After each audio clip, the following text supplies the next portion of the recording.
My name is Eric. I'm 29. Until last year, I thought I understood family. Not the picture-perfect kind, but the messy, real kind you build your life around, even when it means carrying more than your fair share. I was always the quiet one, the responsible son. The one who remembered birthdays and picked up the slack before anyone else noticed it existed. I never imagined I'd become the disposable backbone of the very family I supported. That realization didn't come in a single moment. It was a quiet erosion, like termites eating away at the foundation until the whole structure was ready to collapse. I grew up as the middle child. My older brother, Adam, was the golden boy, varsity football, effortlessly charming, constantly surrounded by friends. My younger sister, Mia, was the princess from day one. And me? I was the one with B+ grades, constantly told I wasn't applying myself. I didn't complain. I kept my head down, earned a scholarship, moved out, and started a small IT firm. After 3 grueling years of surviving on ramen, working 16-hour days, and being ghosted by every investor I pitched, it finally took off. The irony was, when I was struggling, they were silent. But when the money started coming in, I was suddenly family again. It began with small things. My dad asked if I could cover the rest of Adam's car payments, just until he gets promoted. Then it was Mia's private college tuition because her financial aid fell short. Then my mom needed help with the roof, the heating system, the kitchen remodel she'd always wanted. Before I knew it, I was subsidizing 3 households, still getting texts like, "Can you Venmo me for groceries?" At first, I was happy to help. I told myself I was building a legacy, making life better for the people I loved. But the way they treated it, like it was an entitlement, like I wasn't doing anything special, began to eat away at me. Last Thanksgiving was the turning point. I hosted because I finally had a home big enough for everyone. I had it catered, cleaned the whole place, set up a fire pit in the backyard. No one offered to help, not even with the dishes. Adam gave a toast about how family always comes through, without ever mentioning who paid for everything. Mia spent the whole evening on her phone with her new boyfriend. My dad lectured us about how much tougher things were in his day. I smiled through it all, but inside, I was already detaching. The final break came on a random Tuesday night. I got home from a long meeting to a voicemail from my dad. His voice was cold and sharp. "All you do is take," he said. "You've never given this family anything worth remembering. If you had any pride, you'd stop acting like we owe you something and just leave." I played it twice, just to be sure I'd heard it right. "All you do is take." I didn't yell. I didn't call back. I just stood there, staring at my phone, feeling something inside me break quietly, like a bone giving way under a weight it was never meant to bear. That night, I packed a bag and left. No dramatic exit. I just left. I even had my assistant pause all outgoing payments to family accounts. A clean, silent break. For 3 days, then a week, there was nothing. Radio silence. It took almost a full month for them to notice. Mia was the first to call, her voice shaky. "Eric, hey, my tuition didn't go through this month. Did something happen with the account?" I could hear the panic she was trying to hide. I replied with one text, "Thought I never gave this family anything." No explanation. Just that. She didn't respond, but within the hour, my phone lit up with missed calls from my mom, Adam, and a number I didn't recognize. My dad left a voicemail. "Eric, we need to talk. Whatever this little stunt is, it's not funny. Your sister's future is on the line." No apology. Just demands. That weekend, I flew to Denver. I'd never been, but I needed to be somewhere far away. I stayed in a small Airbnb overlooking the mountains and slept better than I had in years. For the first time in a long time, I didn't check my email. I let the world spin without me. Back home, things began to crumble. Mia's school sent a withdrawal notice for non-payment. Adam's car was repossessed. My parents' mortgage payment bounced. The foundation they had built on my silence was cracking wide open.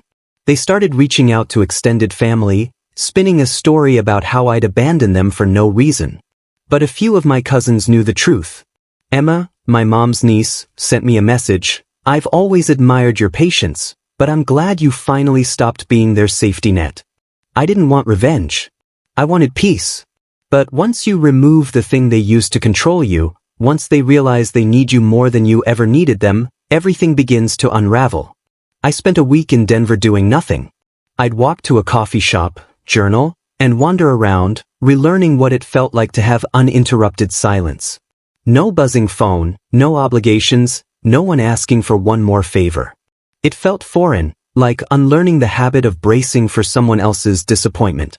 By the second week, I'd rented a car and driven to Boulder. I went hiking alone, something I'd always wanted to do but never could because someone always needed a bailout. A broken AC, a late credit card bill. I remembered Mia calling me from a resort in Cancun because she'd lost her wallet and needed emergency cash. Standing at the edge of a cliff, with the whole valley spread out below me, I laughed out loud. The sound echoed off the rocks. It took 3 weeks for my mom to break the silence with more than a passive-aggressive voicemail. She emailed me. The subject line, "We need you to come home." No greeting, just a long block of text that started with, "I don't know what's gotten into you," and spiraled into, "Your father is furious, we've done so much for you," and ended with, "Family doesn't abandon family." I stared at it for a long time. Family doesn't abandon family. Except they had. Every time they made me feel like a debit card with a heartbeat. Every birthday they forgot. Every holiday I spent in the background while Adam gave speeches and Mia was showered with gifts. They didn't call it abandonment. They called it tradition. I didn't reply. Instead, I forwarded the email to my lawyer, Daniel, and asked him to transfer the remaining educational payments to a scholarship fund for first-generation college students, the ones who actually needed help and would appreciate it. I also had him look into the lake house, the one I'd paid for in full under the false promise that it was a shared family investment. Turns out my name was still on the deed. That Sunday, I booked a flight back home. Not to reconcile, but to collect receipts. I didn't tell anyone I was coming. I landed at noon, picked up a rental car, and drove straight to my parents' house. The same house I'd helped renovate when my dad threatened to sell it unless someone fixed the water damage. It looked the same, familiar and fake, like a movie set. As I pulled into the driveway, I saw Adam's old pickup parked outside. I didn't knock. I used the spare key my mom forgot I had. The moment I stepped into the living room, I heard their voices. "He's being dramatic," Adam was saying. "He'll come crawling back once he gets over himself." Mia's voice followed, quieter. "I just don't get why he's doing this. I mean, it's not that much money to him, is it?"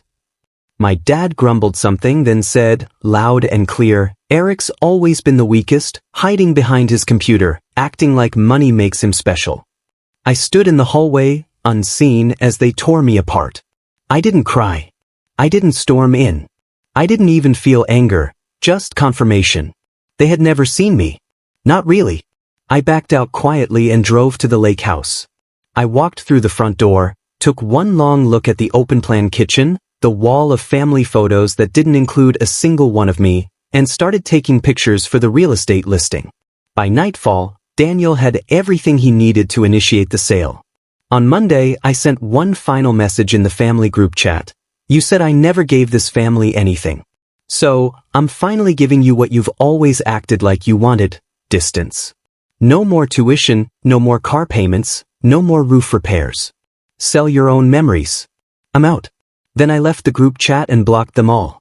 I thought that would be the end of it. But I had underestimated how deep their dependence went and how quickly it would unravel once I cut every thread. Within a week, Mia was facing expulsion. Adam was fired for missing too many shifts. My parents were fielding calls from their bank about a mortgage they could no longer afford. And me? I was already on a flight to Tokyo, first class. No guilt, no strings attached. Somewhere over the Pacific, my phone caught up to the chaos. Dozens of missed calls, voicemails from unknown numbers, texts from my dad that started as threats and devolved into desperate pleas. "We didn't mean it that way. You're still our son." I didn't respond. I just watched the notifications pile up like a silent slideshow of panic. Tokyo was everything I needed. Clean, quiet, anonymous. I wandered through temples and neon-lit arcades, letting my mind breathe for the first time. I was just me, not someone's backup plan, not the family fixer. 2 weeks into the trip, I unblocked Emma. She'd sent a simple message: when you're ready to talk, I'm here.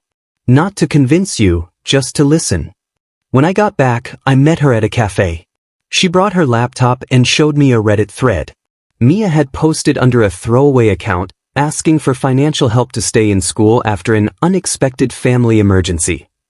She painted me as unstable, claiming I'd abandoned them for no reason. Strangers had donated almost $6,000. I didn't rage or call her out. I took screenshots of every payment I'd made for her education, bank transfers, tuition receipts, textbook funds, and uploaded them to a private album. Then I posted one anonymous comment on her thread: before you donate, maybe ask where the other $90,000 went. Some people forget who helped them when the help stops. Within 24 hours, her post was removed by moderators. The second consequence came a week later.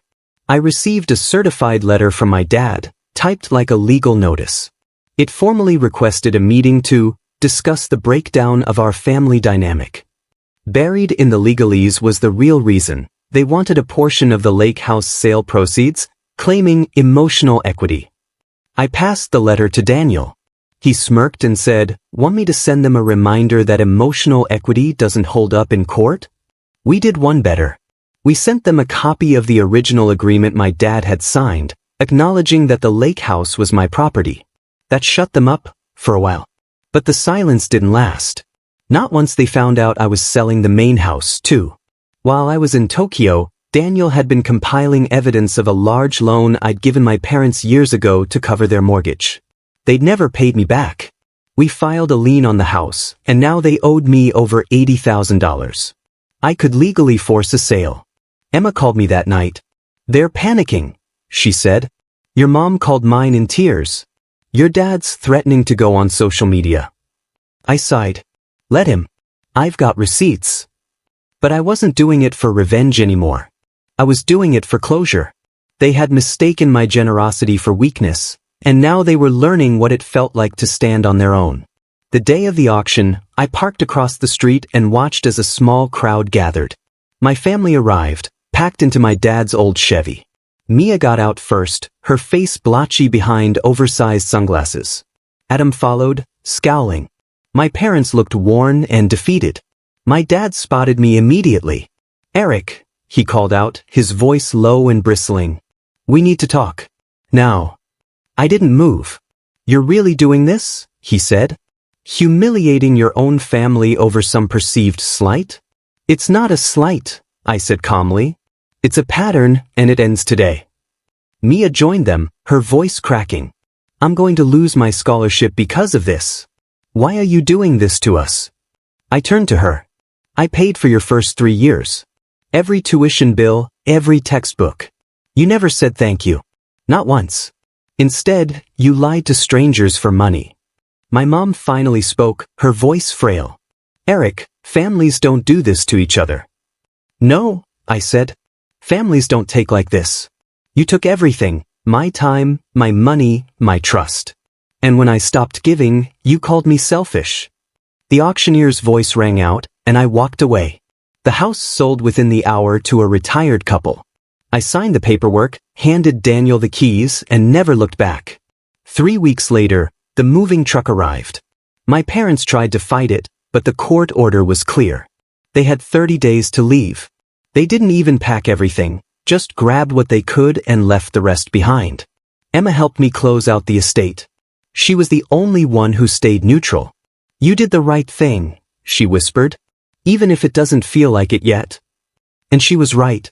It didn't feel good, not in the way I'd imagined. There was no soaring victory, no final applause, just silence, slowly giving way to peace. I moved to a different city, bought a loft that was smaller but mine. No secret bills, no guilt. The calls eventually stopped. The emails dried up. The bitterness faded. I didn't hate them. I just disconnected, like cutting the last thread of a frayed rope that had been dragging me underwater for years. One night, I sat on my balcony, sipping tea, and thought about that last Thanksgiving. The toast Adam gave, the way they all smiled like they were in a commercial, completely unaware that the glue holding them together was cracking. I realized they were never really a family, they were a system, one that only worked as long as I stayed silent, useful, and small. A few months later, I got an email from Mia. "I don't expect a response," she wrote. "I just wanted to say I get it now, and I'm sorry." I read it 3 times, then archived it. Not out of spite, but because I no longer needed closure from them. I had already found it within myself. And for the first time in my life, that was enough.